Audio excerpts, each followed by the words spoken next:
নমস্কার বন্ধুরা, সবাইকে মহাপাত্র রান্নাঘর থেকে স্বাগতম জানাই। আমি আজকে একটা নতুন আইটেম নিয়ে আসছি, বাঙালির প্রিয় খাদ্য, ডিমের ঝাল। প্রথমে ডিমটাকে ভালো করে সিদ্ধ করে নিচ্ছি।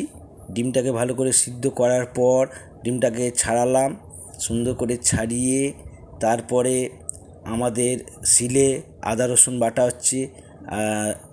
এরপরে আমরা চলে যাচ্ছি কড়াই, প্রথমে তেল দিলাম, শুকনো লঙ্কা, পাঁচফোড়ন, তেজপাতা দিয়ে সুন্দর করে নাড়ার পরে পেঁয়াজটাকে দিলাম। পেঁয়াজটাকে সুন্দর করে লাল করে একটু ভেজে নিলাম।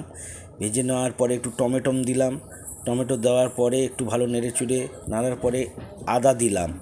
আদা বাটা দিয়ে ভালো করে একটু নেড়ে নিলাম যাতে কাঁচা গন্ধটা চলে যাবে। তারপর লঙ্কা, হলুদ দিয়ে ভালো করে সুন্দর করে একটু নাড়লাম অনেকক্ষণ ধরে, যাতে আদার গ্যাসটা কেটে যায়।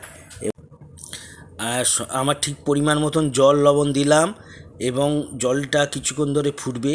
ফোটার পরে আমি একটা একটা করে ডিম ছাড়লাম। 15 মিনিট ফোটার পর তরকারিটাকে নামিয়ে আমরা সবাইকে পরিবেশন করব। বন্ধুরা, সবাই আমার পাশে থাকবেন। দেখা হবে পরের ভিডিওতে।